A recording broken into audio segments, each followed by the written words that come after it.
A well-regulated militia being necessary to the security of a free state, the right of the people to keep and bear arms shall not be infringed.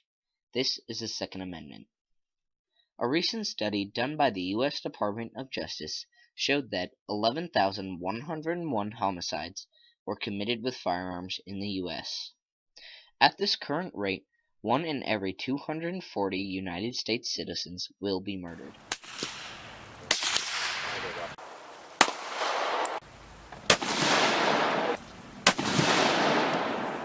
What is your opinion on gun laws as they stand today? Well, I'm a Army veteran, disabled Army veteran, and I think gun laws are there for a reason. They serve a good purpose. Do you think they can be improved in any way? I think any gun law could be improved upon. Um, you know, Better background checks, maybe stricter background checks. I'm a member of also a gun club. In our gun club, basically they are background checked. Everybody has to have a concealed weapons permit to be able to be background checked and be a member, even to pick up a gun or purchase a gun. I think other gun shows should follow the same rules. I think that I've gone to other gun shows and you see people that you know they look shady, and they're able to pick up a weapon and purchase without any background checks. So I think across the board background checks and good legislation, I think would work better.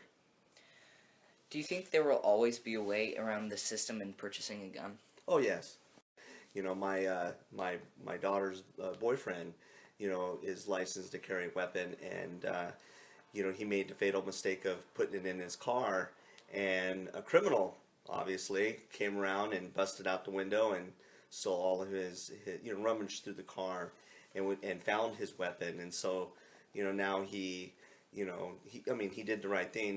He made a police report, but that weapon is floating around somewhere out there, possibly being engaged in a crime. The recent major shootings in the theater in Sandy Hook and that kind of thing, takes everything to the top and puts it in people's minds. But I really don't. I think what the major solution is. Like I said, criminals are criminals, and I think they're the ones who, and also the mental health, the mental health system.